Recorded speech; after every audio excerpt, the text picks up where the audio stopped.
ବର୍ତ୍ତମାନ ଆମେ organ music ସହିତ 2 ମିନିଟ୍ ମାଙ୍କ ନିକଟରେ ନିରବ ଧ୍ୟାନ କରିବା।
Aku আকুলি প্রাণ মোরা আসো প্রভু আসো বসে যাও হৃদয়ে মোরা ডাকে আজি ডাকে আকুলি প্রাণ মোরা चलो धीमी प्रभु सारे तुम्हारा चलो धीमी प्रभु साथे तुम्हारा छड़ी विधि हाथ मोहरा मधुरा सुर कुमार सजाई भी गीत तुम्हारा मधुरा सुर कुमार सजाई भी गीत तुम्हारा मधुरा सुर कुमार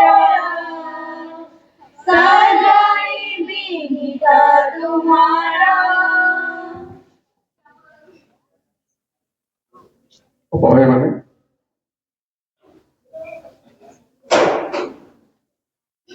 बर्तमान मु अनुरोध करी आम यही श्री अरविंद शिक्षा केन्द्र काटेरार सभापति श्रीयुक्त कुटुचंद्र भाई को से मंचासीन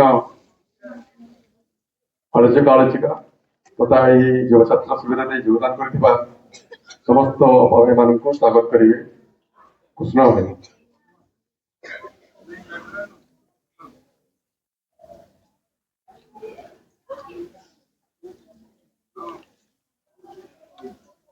नमामि श्री अरविंद मेघा आज आम श्री अरविंद पाठचक्र पूर्णांग शिक्षा केन्द्र मातृ काटेरार 41तम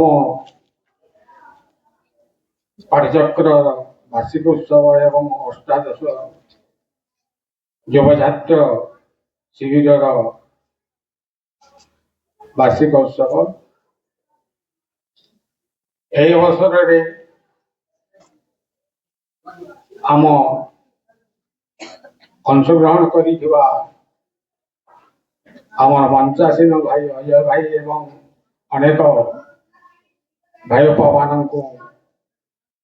मो हृदय भरा स्वागत जनाऊँगी एवं अनेक शिक्षा केन्द्र मानकर आसवा समस्त छात्र छात्री एवं अबा भाई मान मोर हार्दिक शुभेच्छा सह स्वागत जन अनेक पाठचक्र आसवा समस्त भाई अबा मान मोर अंतरंग स्वागत जनाऊँगी एवं मु गोटे कथा कहवा चाहूँगी जे गत वर्ष को देखुले भाई मान प्रोग्राम चलुला बेले आम मंचासीन छात्र छात्री वृंद दल दल हो एपट सेपट होता किंतु ए वर्ष जपरिता हो न पार धीर स्थिर भाव निजर दायित्व को यही शिविर नियम मानि चलने को से निश्चय चेष्टा करेंगे समस्त अनुरोध करुँगी अपा भाई मान जो शिक्षा केन्द्र आसी से अपा मान कहूँ जे छात्र छात्री मान निश्चय टे सतर्क करे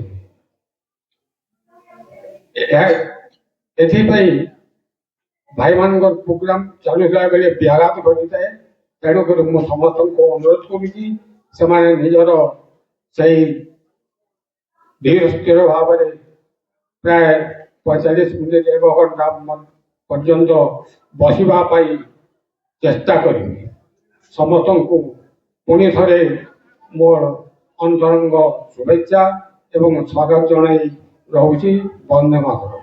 धन्यवाद कृष्ण भाई।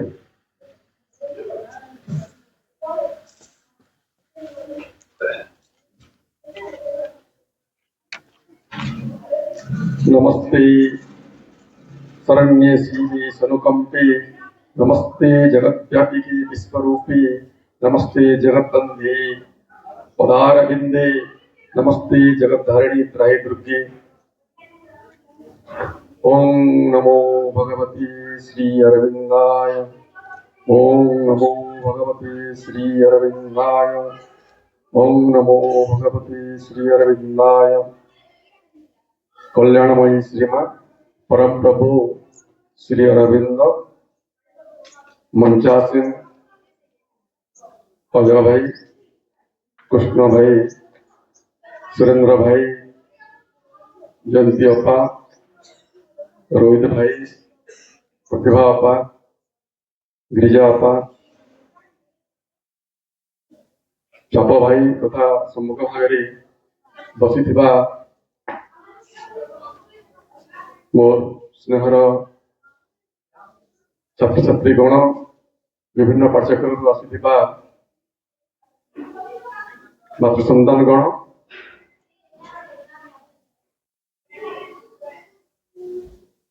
वास्तव रे माँ पढ़ी अत्यंत उपादेय पुस्तक। यह एक अमूल्य हीराखंड सदृश। एठारे दिव्य जनक विषय वर्णना करा जायछि। माँ किए, क्योंठु आसुचंती, क्यों सब शक्ति को से धारण करछंती, क्यों शक्ति गुड़ाक प्रकाशित होइछंती, से सब विषय श्री अरविंद एठारे लिखिछंती। गत वर्ष शिविर रे आमे मांगर चारिगोटी महाशक्ति संबंध रे आलोचना करिथिले। सेगुड़िक हेले माहेश्वरी, महाकाली, महालक्ष्मी, महासरस्वती। माहेश्वरी हेले ज्ञानर विग्रह, महाकाली हेले शक्तिर विग्रह, महालक्ष्मी हेले सौंदर्यर विग्रह एवं महासरस्वती हेले पूर्णतार विग्रह। किंतु मांगर शक्ति एतिकिरे सीमित नहे, से अनंत शक्तिर अधिकारी। पृथ्वी रे जेतेबेले जहा किछि घटे किंबा घटिबार से निजको प्रकाशित करिबार आवश्यक पड़े, से निजको संगठित करंती एवं प्रकाशित करंती। तांकर आ गोटे विग्रह हेउची, सेटा हला आनंदर विग्रह। से आनंद धरिबा कहिले हमको आमर विस्तृत चेतना को जागृत करिया पड़िବ। से आनंद कौन करे ना आमर कोष मान को रूपांतरित करे। जदि आमे से प्रस्तुत नुह, से कोष माने रूपांतरित हो पारिबे नहीं। आमे जेते दिन पर्यंत साधारण निम्न चेतना थिबा एवं पुरातन धराबंधा नियम रे बांधे थिबा, से आनंद तार कार्य करि पारे नहीं। এই आनंद परम भागवत चेतनार उत्साहित ऊर्ध्वरे थिबा उच्चतम अति मानस चेतना एवं निम्न थिबा जड़ चेतना मध्य आनंद एक सेतु। से आमे गाइले सबुरी मूल रही आनंद। आनंद ही आम जीवन छंद, आनंद पाई बंचीचु जन्म, आनंद थी करुचु कर्म, आनंद ही आम जीवन मर्म। सब रहस्य मूल आनंद चाखा चाहू, चाखा हम आनंद स्वाद खोजी चल सदा विशुद्ध आनंद, से निजे परा सच्चिदानंद। से सूर, घर, इंद्र समस्त प्राणी ଆନନ୍ଦ ପାଇଁ ଲାଳାୟିତ। ତେଣୁ ଏ ବିଷୟରେ ଆଧାରିତ ମାଙ୍କର ମା ବହି 6ଠ ଅଧ୍ୟାୟ 14ଶ ପାରାକୁ ଆଲୋଚନା କରିବା ପାଇଁ ଆମ ଗହଣରେ ଅଛନ୍ତି ସୁରେନ୍ଦ୍ର ଭାଇ। ତାଙ୍କୁ ମୁଁ ଅନୁରୋଧ କରିବି ସେ ଆଲୋଚନାଟିକୁ ଆଗେଇ ନେବେ। ସୁରେନ୍ଦ୍ର ଭାଇ। করুণা মহিমা পরম প্রভু শ্রী অরবিন্দ শ্রীঅরবিন্দ পাঠচক্র মাতৃলীল কাঠুডেরার 40তম বার্ষিক উৎসব এবং 18তম শ্রীঅরবিন্দ যুবছাত্র শিক্ষা শিবিরর এই প্রথম পূর্বাহ্ন অধিবেশনে ଆମ ଗଣରେ ସାମିଲ ହୋଇଥିବା ସ୍ପଦ ସମ୍ମାନନୀୟ ମଞ୍ଚାସୀନ ପୂଜ୍ୟ ଅଜୟ ଭାଇ, ଏଥି ସହିତ ସମ୍ମାନସ୍ପଦ ସଂଯୋଜକ ଦେବାଚନ ଭାଇ, ଗିରିଜା ଅପା, ରୋହିତ ଭାଇ, ଜୟନ୍ତୀ ଅପା, କୃଷ୍ଣଚନ୍ଦ୍ର ଭାଇ ଏବଂ ମଞ୍ଚ ସାଧନାରେ ଉପସ୍ଥିତ ଥିବା ସମସ୍ତ ଦିବ୍ୟ ଜୀବନ ଅବିଶ୍ଵ ମାତୃ ସନ୍ତାନଗଣ। ଦେବାଚନ ଭାଇ ଉପକ୍ରମ ସ୍ଥଳରେ କହୁଥିଲେ ଯେ ମାଙ୍କର 4ଟି ବିଗ୍ରହର କଥା। ଏ 6ଠ ଅଧ୍ୟାୟଟି କେତେ ରୂପ ନେଲା? ଆଶ୍ରମ ସ୍ଥିତ ଜଣେ ସାଧକ, ତାଙ୍କ ନାଁ ହେଲା ଟିଭି କାପାଲି ଶାସ୍ତ୍ରୀ। ସେ ଗୋଟେ ସମୟରେ ଶ୍ରୀଅରବିନ୍ଦଙ୍କୁ ଏକ ମହାନ ପ୍ରଶ୍ନ କରିଥିଲେ। ସେ ପ୍ରଶ୍ନଟା ହେଲା, ହୁ ଇଜ୍ ଦି ମଦର? କିଏ ଏଇ ମା? ମାଙ୍କର ଅସଲ ସ୍ୱରୂପକୁ ଚିହ୍ନି ଦେବା ପାଇଁ ଶ୍ରୀଅରବିନ୍ଦ ଏ 6ଠ ଅଧ୍ୟାୟ ରଚନା କରୁଥିଲେ, ଯାହାକି ମାଙ୍କର 4ଟି ବିଗ୍ରହର କଥା ବର୍ଣ୍ଣନା ହେଇଛି। ମାହେଶ୍ୱରୀ, ମହାକାଳୀ, ମହାଲକ୍ଷ୍ମୀ ଏବଂ ମା ସରସ୍ୱତୀ, ଯାହାକୁ ଆମେ ଜ୍ଞାନ, ବଳ, ସଂଗତି ଓ ପୂର୍ଣ୍ଣତାର ପ୍ରତୀକ ବୋଲି କହୁ।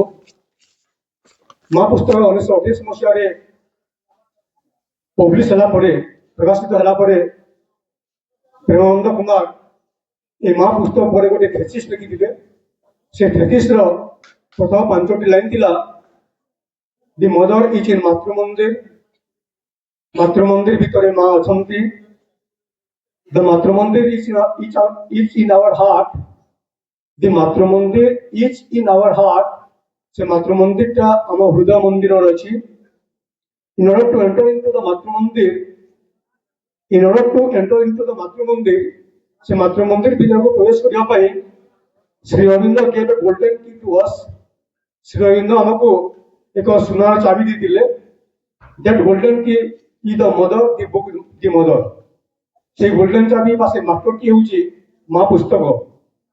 ତା ଅର୍ଥ ହେଲା ଯେ ମା ପୁସ୍ତକ ଏଭଳି ଏକ ଗ୍ରନ୍ଥ ଯାହାକୁ ଆମେ ଠିକ ଭାବରେ ଯଦି ବୁଝିପାରିଲେ ଶ୍ରୀଅରବିନ୍ଦଙ୍କ ସମସ୍ତ ଗ୍ରନ୍ଥ ଭିତରକୁ ଆମେ ଅନାୟାସରେ ପ୍ରବେଶ କରିପାରିବେ।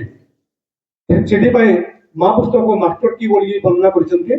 ଏଭଳି ଏକ ଚାବିକାଠି ଯାହାର ବଳରେ ଆମେ ଶ୍ରୀଅରବିନ୍ଦଙ୍କ ଅନନ୍ତ ଗ୍ରନ୍ଥ ରାଶି ଭିତରକୁ ଅନାୟାସରେ ଆମେ ପ୍ରବେଶ କରିପାରିବା।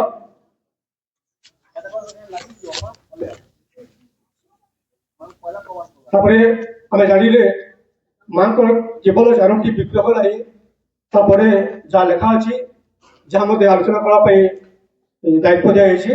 ମା ପୁସ୍ତକର 56 ପୃଷ୍ଠାର ପ୍ରଥମ ପାରା ପ୍ରଥମ ଲାଇନରେ ଅଛି, ଦିବ୍ୟଜନନୀଙ୍କର ଅନ୍ୟାନ୍ୟ ମହାରୂପ ମଧ୍ୟ ଅଛି।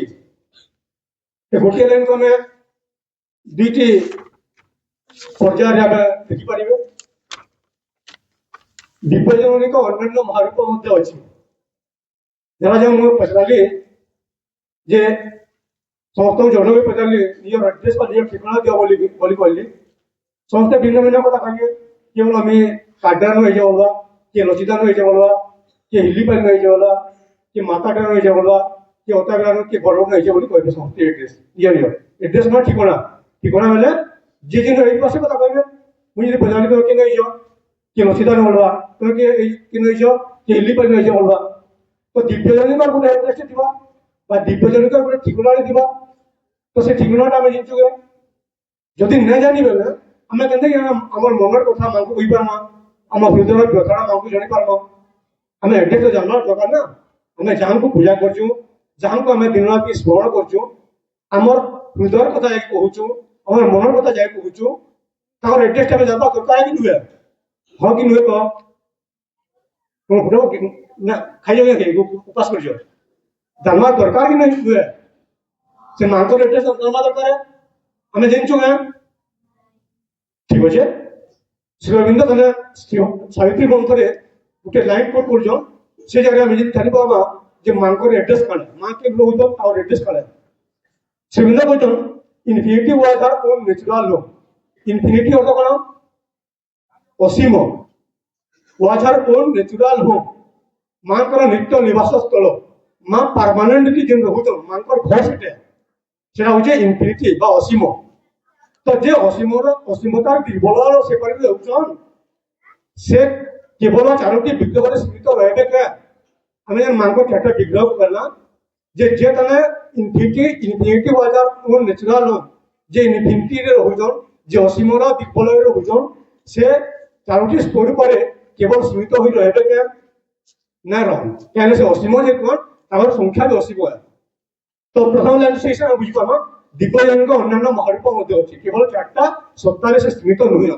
এটা প্রমাণ হল। আর গোটে দিগ আমি দেখমা যে শ্রীবৃন্দ গ্রন্থর আর গোটে কথা লেখা আছে, night of all which never yet came down, Mahashakti শেষ বলি আসিনি যা কেবে ও করি। মানে মা কହୁଛନ୍ତି আদ্যাশক্তি আদিশক্তি পহলা হি তানে মর্তমাটি আসুছন। তো আদিশক্তি পহলা হি আসবে, একলা আসবে কে? গোটে এক্সাম্পল দেবি।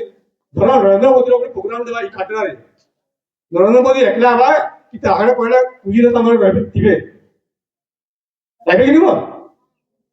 নরেন্দ্র মোদী একলা হবা যা কি তার সাথে বিজেপির বা তাকর দলর পুঁজি নেতা মানে আগে পচা 100,000 দিবে কি না? দিবে। মা তাহলে নরেন্দ্র মোদী পার্টি গোটে সাধারণ গোটে তাহলে গোটে দেশের গোটে প্রধানমন্ত্রীটা হচ্ছে তার আগেটা পাওয়া ব্যক্তি লোক হইছন, যে তাহলে সৃষ্টির তাহলে সৃষ্টিকর্ত্রিয়ান নির্মাত্রিয়ান, সে স্বর্গ রাজ্য পরিত্যাগ করে তাহলে মর্তমাটি আসুছন, সারা সৃষ্টিকে ত্যাগ করছন, সে একলা হবে? তাকর সাথে তাহলে তাকর বলিয়া এবে কি সোনা বাহিনী এবে কি নি? তো সেই কথা আমি জানুছু যে প্রথম লাইন আমি দেখলাম যে দিব্যজনক অন্যান্য মহারূপ মধ্যে আছে, তার অর্থ মা একলা না আসি, তার সহিত অন্যান্য শক্তি মানে বি আসিছন।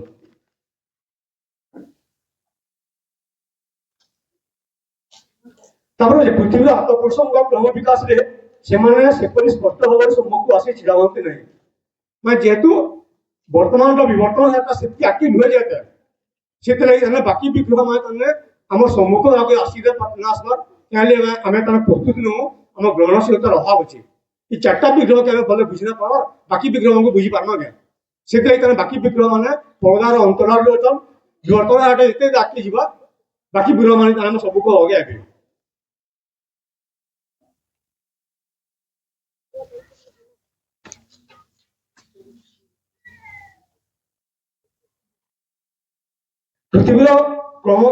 ପୃଥିବୀର ଆତ୍ମପୁରୁଷଙ୍କ କ୍ରମ ବିକାଶରେ ସେମାନେ ସେପରି ସ୍ପଷ୍ଟ ଭାବରେ ସମ୍ମୁଖ ଆସି ଛିଡ଼ା ହୁଅନ୍ତି। ଆତ୍ମପୁରୁଷଙ୍କ କ୍ରମ ବିକାଶ ଇଲେ ଏଠି ବୁଝିମା। ଆତ୍ମପୁରୁଷ ବେଲେ ହଉଛି ଆମର ଆତ୍ମା, ତାର କ୍ରମ ବିକାଶ ବେଲେ ଆତ୍ମା ସବୁବେଳେ ଗୋଟେ ବିକାଶଶୀଳ ଅବସ୍ଥାରେ ଦିଶି, ବିକାଶ করতে যাচ্ছি প্রতি মুহূর্তে, প্রত্যেক মুহূর্তে তার বিকশিত অবস্থায় দিশি। তো আত্মা যদি বিকাশ লাভ করছে সে ভাবে দেখমা যে শ্রী অরবিন্দ গোটে লাইন মুই গোটে বাণীতে কোট করছে, the object of our life is the growth of soul. আমার জীবনের আভিমুখ্য হচ্ছে growth of soul, আত্মার প্রগতি। আত্মার প্রগতি হচ্ছে আমার জীবনের আভিমুখ্য, সেটি আমি জন্ম নিয়েছি। আর গোটে কথা সাবিত্রী বন্ধু গোটে লাইন কোট করছে, the spirit fate is a battle and ceaseless march. Spirit বেলা হচ্ছে আত্মা, ফেট বেলা হচ্ছে নিয়তি ও ভাগ্য। আমার আত্মার নিয়তিরে কানা লেখা আছে, আত্মার ভাগ্যের কানা লেখা আছে। গোটে হচ্ছে ব্যাটল আর গোটে হচ্ছে সিচলেস মার্চ। ব্যাটল বেলা হচ্ছে যুদ্ধ করবাটা, সিচলেস মার্চ বেলা হচ্ছে অন্তহীন যাত্রা। তো আত্মা কার সাথে যুদ্ধ করবা, কার সাথে যুদ্ধ করা তার পরবর্তী লাইনে লেখু যাও, against the invisible opponent power. Invisible বেলে অদৃশ্য, অপোনেন্ট বেলে বিরোধী, পাওয়ার বেলে শক্তি। অদৃশ্য বিরোধী শক্তি বিরুদ্ধে আত্মারা যুদ্ধ করছে। সে অদৃশ্য বিরোধী শক্তি কারণ শ্রীমদ ভগবদ্গীতারে ছলকর না দিয়া হয়েছে কাম ক্রোধ লোভ মোহ বোধ বস্তুর্য। এই ছলকর বিরুদ্ধে তাহলে আমার আত্মারা যুদ্ধ করে চালিছে এবং বিকাশ লাভ করে চালিছে। ତ ଏଇ ଛୋଲ ତନେ ସୃଷ୍ଟିର ଆରମ୍ଭ ଅଛନ୍ତି ମାନେ ଏବଂ ଯେହେତୁ ସୃଷ୍ଟିର ଆରମ୍ଭ ଅଛନ୍ତି ମାନେ ତାଙ୍କର ସଂଖ୍ୟା ବଢାବେ କି ନିବ ପିଲାମାନେ ଆମର ତନେ ଆଦିମ ମଣିଷ ମାନେ ଥିଲେ ହାତଗନ୍ତି କିଛି ଥିଲେ ତାଙ୍କର ଆମେ ବର୍ଷ ଲାଗିଲେ ଇହାଡେ କେତେ ହେଲାନ ଆମେ ଆଦି ଆଦି ମଣିଷ ମାନେ ଥିଲେ ସେମାନେ ଜଣୁ ଥିଲେ ତାଙ୍କର ବର୍ଷ ଧର ଆମେ ଆଉ କିନି ଇହାଡେ ଆମେ କେତେ ହେଲାନ ଖାଲି ଭାରତରେ ଖାଲି 150 କୋଟି ସାରା ପୃଥିବୀରେ ଜିନିଷ ପ୍ରାୟ 800 କୋଟି ଲୋକ ମାନ ବେଲେ ଏଇ ଯେ କାମ କ୍ରୋଧ ଲୋଭ ମୋହ ମଦ ମାଷ୍ଟର ଯେ ଛଅଟା ବୁଢା ତର ଶିକ୍ଷିତ ଥିଲେ ସେ ଛଅଟା ବୁଢା ସେମିତି ଥିଲେ କି ତାଙ୍କର ପୁଅ ନାତି ତେପନ ନାତି 54 ନାତି ଅଛନ୍ ତାଙ୍କର କୋଟି କୋଟି ହେଇଗଲେ ନ ବେଲେ ଇ ମାନଙ୍କ ବିରୁଦ୍ଧରେ ଆତ୍ମା ଯୁଦ୍ଧ କରି ଚାଲିଛି ତାପରେ ଅନ୍ତହୀନ ଯାତ୍ରା ଯାତ୍ରା ଲୁହେ ସରୁଥିଲା ଆତ୍ମାର ଯାତ୍ରା ଲୁହେ ସରୁଥାଏ ତ କେବେ ଆରମ୍ଭ କରିଛେ କେବେ ସାରିଛେ ସେ ସାହିତ୍ୟ ମଧ୍ୟ ଗୋଟେ ଲେଖ ଅଛି on our road from matter to eternal self matter ରୁ ଆରମ୍ଭ କରିଛେ matter ମାନେ ଜଡ ଆରମ୍ଭ କରିଛେ eternal self ହଉଛି ଜଡର ଆରମ୍ଭ ଅମରତ୍ୱରେ ଶେଷ ହେଲା ଜଡରୁ ଆରମ୍ଭ କରୁଛି ଆତ୍ମା ଅମରତ୍ୱରେ ଶେଷ ହେବ ଏବଂ ଇ ଯେନ୍ ତାନେ ଆତ୍ମା ହିଁ ଯାତ୍ରା କରୁଛେ ବର୍ତ୍ତମାନ ସୁଦ୍ଧା କେତେ ପାହାକ ଗଲାନ 2 ପାହାକ ହେଇଯାଇଛି କେମିତି ଜାଣିବା ଏଇଟା 2 ପାହାକ ହେଇଛି ବୋଲିକି पहला में जड़ के ना जड़रू प्राण के पाहे प्राणरू मन के पाहे दीपाहा में जीचु और पाहे बाकी होची काना और पाहे पकाला में के जीवा अति मानव के जीवा हला तो ई 3 पाहा तो सादा पाहा हुए इटा बड़े मुश्किल पाहा ठीक जनता गुटे एग्जांपल को दोचे 52 अवतार महाप्रभु बलि राजा के कितने पाई दिले बता कितने मांगी दिले नहीं 3 पाहा मांगी दिले ହେଲା ବଲି ରାଜାକେ 3 ପାହା ମାଗିଥିଲେ ଏଡେ ବଡ଼ ତନେ ଗୋଟେ ରାଜ୍ୟର ରାଜା ଅଚଳାଚଳ ସମ୍ପଦର ମାଲିକ 3 ପାହା ଦି ପାରିଲା ନାଇଁ ଦି ପାରିଲା ଠିକ ଅଛି ତନେ ଆମେ ତନେ 2 ପାହା ପକିଛୁ আর পাহে পকাবার লাগি তনে বিভিন্ন কিসম আমার যোজনা চালিছে শিবির পাঠচক্র সেমিনার এসব তনে আর পাহে আমি পকি পানা বলি আমি চেষ্টা করছি সাধনা করছি তপস্যা করছি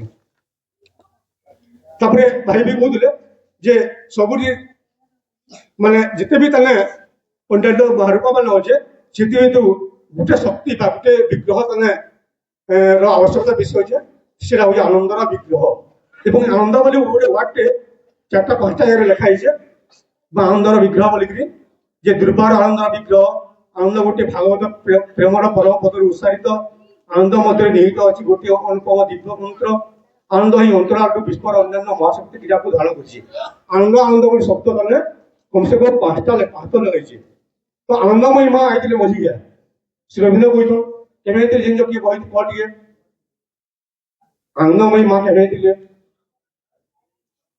1945 मसीह आनंदमयी माँ गाई दिले और पलि गले से साधक मैंने प्रश्न पचारे कहले श्रीरविंद्र को जे माँ कहीं ले आइले माँ कहीं नहीं कि आम भूलू बोली हमको जिते उठाले भी ना उठो आम तो कुंभकुंड निद्रा आम उठाले भी ना उठो तार आम बिल्कुल अचेतन अवस्था आम कर देचु आम बिल्कुल तेना उठार लोग नुह क्या आसिले तो से श्रीरविंद्र बोले अगर आसीचन एवं पलि गले आसिक पलि गले भी बहुत काम है कहूँ रूपांतर कामटा बहुत स्पीडी है कहूँ ये कथा आम के बुझमा गोटे एक्जामपल मुझे धरा जाओ आसंता मास 1 तारिख काटार नरेंद्र मोदी गोटे प्रोग्राम कर बोले केन्ता इन्हें तने कलेक्टर एसपी पुलिस बाहिनी सब ओसन माने कहीं दौड़े कि कलेक्टर और एसपी नीट खोजी रोड रास्ता यदि खाल दी जीवन चाक नहीं एकदम स्टेज एकदम केते टका स्टेज तो कौन 10,000 खाली दिवा नरेंद्र मोदी लेके देबे स्टेज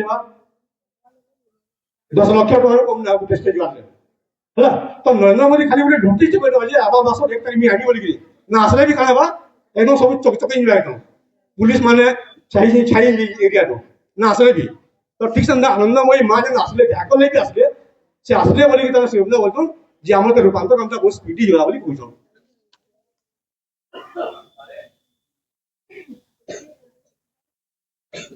এবং আনন্দ কালে মূল বলে আমার ভাই বললে bliss is the secret of our life সবুরি মূলরে রহিছে আনন্দ উপনিষদরে বি এই কথা কয়ে আনন্দে জয়ন্তে ন ভূতানি আনন্দে চ বিলয়ন্তে আনন্দরু আমি সৃষ্টি হইছু আনন্দরে আমি বিলয় হমা এবং সাবিত্রী গ্রন্থ গোটে লাইন কହୁছে God bliss and wonders are our inborn right এই ଯୋଡ଼େ ଶବ୍ଦ ଲାଗି ଆମେ ସାଧନା କରୁଛୁ ଗୋଟେ ହେଲା ବ୍ଲିସ୍ ଆଉ ଗୋଟେ ହେଲା ୱାନନେସ୍। ବ୍ଲିସ୍ ବେଲା ହଉଛି ଆନନ୍ଦ, ଯେଣୁ ଦୁଃଖ ନଥିବା, ସୁଖ ନଥିବା, ଜର ନଥିବା, ବାର୍ଦ୍ଧକ୍ୟ ନଥିବା, ମୃତ୍ୟୁ ନଥିବା, କେବଳ ଆନନ୍ଦ ଆନନ୍ଦ ଆନନ୍ଦ। ଇରେ ଆମେ ସାଧନା କରୁଛୁ। ଦୁଃଖ ବିହୀନ ପରମ ସୁଖ ଲାଗି ସାଧନା କରୁଛୁ। ଯେଣୁ ତାର ଦୁଃଖ ନଥିବା, ଯନ୍ତ୍ରଣା ଥିବା, ବେଦନା ଥିବା, ଯେଣୁ ମୃତ୍ୟୁ ନଥିବା, ଜର ନଥିବା, ବ୍ୟାଧି ନଥିବା, ଆନନ୍ଦ ଲାଗି ଆମେ ତପସ୍ୟା କରୁଛୁ। আর 2 নম্বর পয়েন্ট আগুত করলে আমরা সাধনা করছি মানে সেটা হচ্ছে ওয়াননেস। ওয়াননেস পেলে একত্ব এইগি নিবার লাগি। তার সহিত আমি এগিয়ে মাଙ୍କ ସହିତ ଆମେ ଏଗି ଯିବା, ଆତ୍ମା ପରମାତ୍ମା ସହିତ ଏଗି ଯିବା, ମଣିଷ ଭଗବାନଙ୍କ ସହିତ ଏଗି ଯିବା। এই ଯୋଡ଼େ ଶବ୍ଦ ଲାଗି ଆମେ ତାନେ ସାଧନା କରୁଛୁ। এই ଯେନ୍ କାର୍ଯ୍ୟକ୍ରମ ସେମିନାର ସମ୍ମିଳନୀ ସବୁ ଚାଲିଛି। God bless and oneness our inborn right. Inborn right ବେଲେ ମାନେ ଜନ୍ମଗତ ଅଧିକାର ଏଟା। ଆମେ କିନ୍ତୁ ବିସ୍ଫୋରି ହେଇଛୁ। আমার জন্মগত অধিকারকে আমি বিলকুল মনে না রাখবা।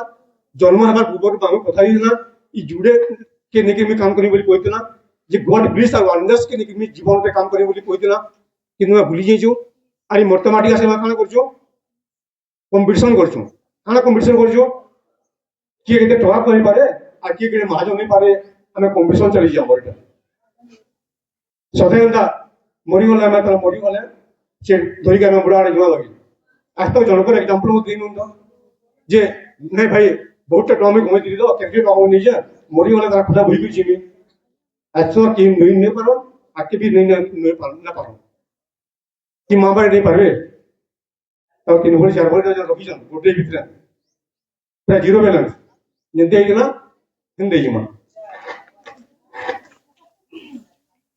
তারপরে গোটে লাইন আছে earth are made for joy and not for sorrow. এই পৃথিবীতে তৈরি যে কাতে লাগি আনন্দ লাগি তৈরি হয়েছে। মেড ফর জয় আনন্দ লাগি তৈরি হয়েছে, নট ফর সরো দুঃখ লাগি তৈরি নাই। তারপরে মাঙ্কর উদ্দেশ্যে শ্রীবৃন্দ গোটে লাইন কইতো, চমৎকার লাইন যেটা কইতো, he is blissed to heal the happiness of the world. Unhappiness of the world বেলে পৃথিবী, অনহ্যাপিনেস বেলে কানা বেলে হ্যাপি বেলে কানা সহজিয়া অর্থ জানা কথা। হ্যাপি বেলে সুখী, অনহ্যাপিনেস বেলে দুঃখ। অনহ্যাপিনেস অফ দ্য ওয়ার্ল্ড বেলে দুঃখিনী পৃথিবীটা দুঃখ দূর করবার লাগে he is blissed to heal. Heal বেলে আরোগ্য বা উপশম করবারটা, ব্লিস বেলে আনন্দ। মাঙ্কর আনন্দ কা করবা এই দুঃখিনী পৃথিবীটা দুঃখকে উপশম করবা। He is blissed to heal the unhappiness of the world. তারপরে নেক্সট হচ্ছে আর্গুমেন্ট হচ্ছে this mortal life shall house eternity bliss. এই মোটাল লাইফ আমার যেন মানবীয় মানে জীবন যেন আছে, মর্ত জীবন যেন আছে, যে জীবনটা আমি দুঃখ ভোগুଛୁ, কষ্ট ভোগুଛୁ, যন্ত্রণা বেদনা সমস্যা পুরি রয়েছে আমার জীবনে, সেই জীবনটা কেন পাস করবা, কেন ঘরে বাস করবা, সেল হাউস ইটারনিটি ব্লিস। ইটারনিটি বেলে হচ্ছে শাশ্বত, ব্লিস বেলে আনন্দ। শাশ্বত আনন্দর ঘরে আমার তুমি জীবনটা বাস করবা। যদি আমার জীবনটা সে শাশ্বত আনন্দর ঘরে বাস করবা বেলে জীবনটা কাড়া হবা, খালি আনন্দ হি আনন্দ হবা কি আর দুঃখ হবা। আনন্দ যে ঘরে আনন্দ পরিপূর্ণ হয়েছে সে ঘরে আমি যদি বাস করবা, খালি সুখ আর আনন্দ আর দুঃখ এর ঘরে পরিপূর্ণ হয়েছে ঘরে কি জীবন আনন্দ হবা, খালি দুঃখ। তো সে কথা কয়া হয়েছে this mortal life style house eternity bliss. আমার তাহলে এই যে মরণশীল তাহলে জীবনটা শাশ্বত আনন্দর ঘরে বাস করবা বেলে জীবনটা খালি সুখ শান্তি আনন্দরে মানে বিতবা। এটা মানে আগামী দিনে নিকট ভবিষ্যৎ এটা হেবাকে যাচ্ছে। তারপরে এটা আমি সবাই কাছে there is no greater joy than to serve the divine. ভগবানଙ୍କ সেবা ঠানু তানে বলিকি ইয়ার বড় আনন্দ তানে পৃথিবীটা নেন। There is no greater joy than to serve the divine. ভগবানଙ୍କ সেবা ঠানু ভগবানଙ୍କ কাম ঠানু ইতনু বলি তানে আনন্দ পৃথিবীটা তানে একই বড় আনন্দ নেন। আর গোটে কথা বি আছে সব মানে মানে শ্রীবৃন্দ এটা কইছো উইদাউট ডিভাইন লাইফ ইজ মানে in the divine life is bliss. In the divine life is bliss মানে যদি ভগবানଙ୍କ সহিত আমি অছু আমার জীবন সহিত যদি ভগবানকে আমি যোড়ি গেলে আমার জীবনটা আনন্দ হি আনন্দ হইবা। আমার প্রত্যেক কর্মরে, প্রত্যেক চিন্তা চেতনারে, প্রত্যেক অনুভবরে, প্রত্যেক মানে জীবনটা প্রত্যেক ক্ষণরে, প্রত্যেক মুহূর্তে আমি যদি ভগবানকে যোড়ি জীবন মতিলাম তাহলে আমার জীবনটা আনন্দ হি আনন্দ হইবা। Without divine life is a painful illusion. এবং ভগবানଙ୍କ বিনা আমার জীবনটা হবা পেনফুল ইলুজন মানে দুঃখ যন্ত্রণা বেদনা সমস্যায় পরিপূর্ণ হইবা। তুমি কানে চাহুছো আমি সুখ চাহুଛୁ কি দুঃখ চাহুଛୁ, সুখ চাহুଛୁ আনন্দ চাহুଛୁ বেলে আমি ভগবানଙ୍କ সহিত আমি তার সম্পর্ক রাখবা কথা, প্রতি মুহূর্তে ভগবানকে স্মরণ করবা কথা। এবং গোটে সময় মা কହୁଛন সমুদ্রে ছেড়াই দিলে এবং দুই হাতটাকে কହୁছন ଯେ ଏ ଆନନ୍ଦ ମୁଁ ତମକୁ ଡାକିଥିଲି ଏ ପୃଥିବୀରେ ବାଣ୍ଟିବାର ଲାଗି କିନ୍ତୁ ବର୍ତ୍ତମାନ ପୃଥିବୀର କୌଣସି ମଣିଷ ପ୍ରସ୍ତୁତି ନୁହନ୍ ସେଥିପାଇଁ ହେ ଆନନ୍ଦ ତୁମେ ଯେନ୍ ଧାମରୁ ଆସିଥିଲ ସେ ଧାମକେ ଫେରିଯାଅ ଅର୍ଥାତ୍ ମା ଆନନ୍ଦ ଧରିକି ଆସିଥିଲେ ପୃଥିବୀରେ ବାଣ୍ଟିବାର ଲାଗି ଆସିଥିଲେ କିନ୍ତୁ ପୃଥିବୀର କୌଣସି ବ୍ୟକ୍ତିଙ୍କର ଗ୍ରହଣ କରିବାର ଯୋଗ୍ୟ ରହିଥାଏ ତାର କ୍ୱାଲିଫିକେସନ ନଥାଏ ସେ ଆନନ୍ଦକେ ଗ୍ରହଣ କିଏ କରିଲା ପାରନ୍ ପୃଥିବୀର କୌଣସି ବ୍ୟକ୍ତି ତାମାନେ ସେଠି ପ୍ରିପେୟାର ନହେଇତେ ପ୍ରସ୍ତୁତ ହେଇଥାଏ ଗ୍ରହଣଶୀଳତା ତାଙ୍କର ନଥାଏ ସେଥିଲାଗି ମା କହିଲେ ଏ ଆନନ୍ଦ ତୁମେ ଯେନ୍ ଧାମରୁ ଆସିଥିଲ ସେ ଧାମକେ ଫେରିଯାଅ ବୋଇଲେ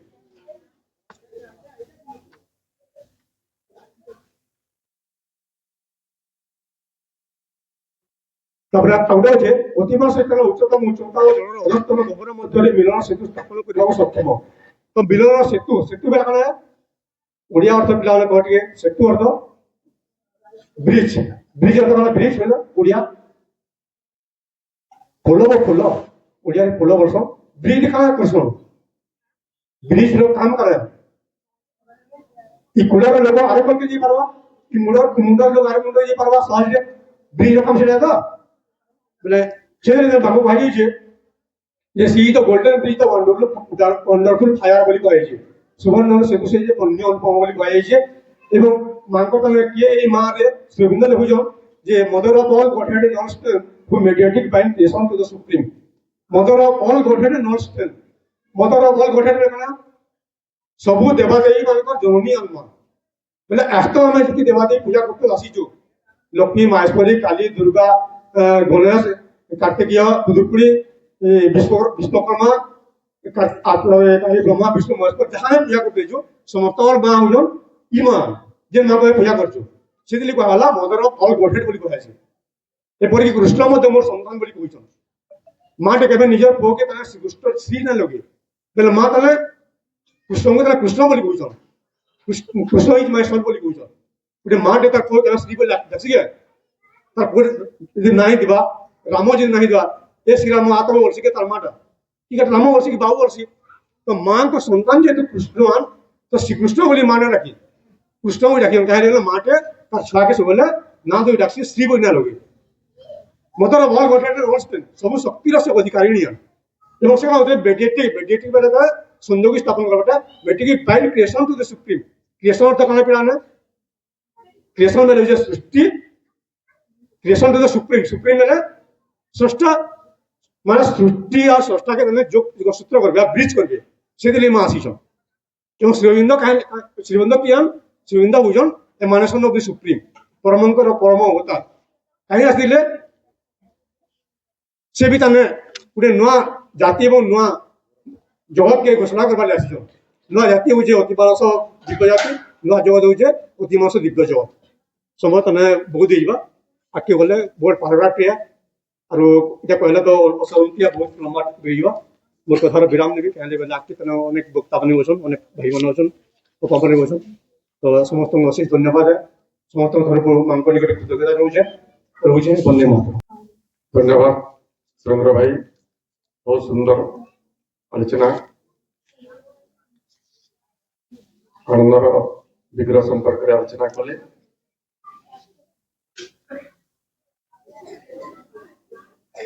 प्रकृति माँ अनेक विभाव अच्छी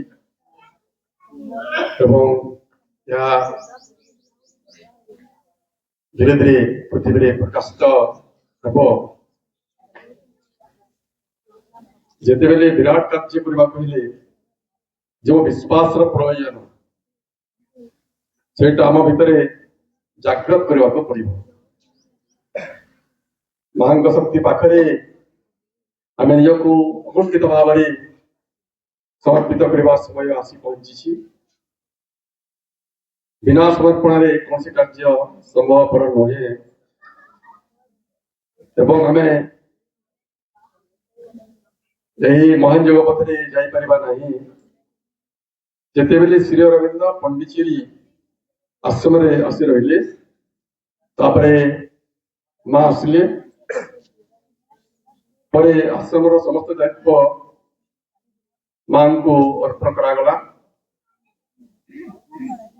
से समय श्री अरविंद स्पष्ट निर्देश रहा जे मां को निर्देश रे ଆଶ୍ରମର ସମସ୍ତ କାର୍ଯ୍ୟ ଆଗକୁ ଯାଇପାରିବ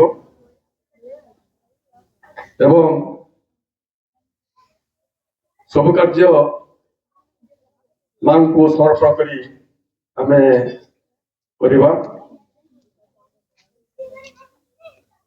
ବାସ୍ତବରେ ଆମେ ଅହଙ୍କାର ବଶତଃ ବେଲେ ବେଲେ ନିଜର ଅର୍ଥ କ୍ଷମତା ପାଇଁ ଆମେ ଗର୍ବ କରୁ,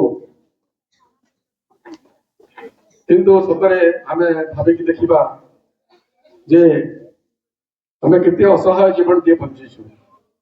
କାରଣ କେତେବେଳେ ଆମର କଣ ହବ ତାର କିଛି ନିଶ୍ଚିତତା ନାହିଁ, କିନ୍ତୁ ଏହି ନିଶ୍ଚିତତା ମଧ୍ୟରେ ମା ତାଙ୍କ ନିଶ୍ଚିତତାର ବାଣୀ ଦେବା ପାଇଁ ଆମ ପାଖରେ ରହିଛନ୍ତି। କେବଳ ଗୋଟେ ଜନ୍ମର କଥା ନୁହଁ, ଜନ୍ମ ଜନ୍ମାନ୍ତର କଥା। ସେ ଜନ୍ମ ଜନ୍ମାନ୍ତର ଆମ ପାଖରେ ଅଛନ୍ତି, ଆମ ସାଥିରେ ରହିବା ପାଇଁ ଆସିଛନ୍ତି। କିନ୍ତୁ କଥା ହଉଛି ଆମର ତାଙ୍କ ଉପରେ ସେତିକି ଭରସା ଅଛି ତ, ବିଶ୍ୱାସ ଅଛି ତ,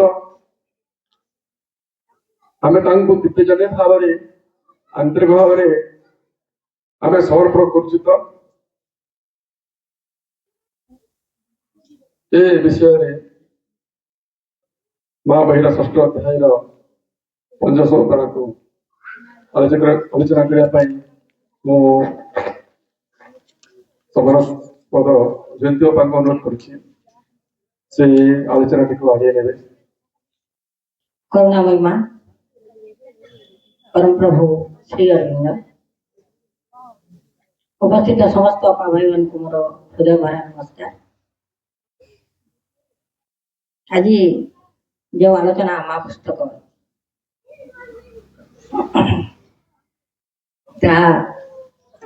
प्रतिमा आपांकर थिला, किंतु तांकर देह असुस्थ हेबार माँ निर्देश मत आलोचना करने माँ अंतर जहाँ निर्देश देवे एवं पुस्तक जहाँ लिखा अच्छी मोर शक्ति अनुजाई मु आलोचना करी।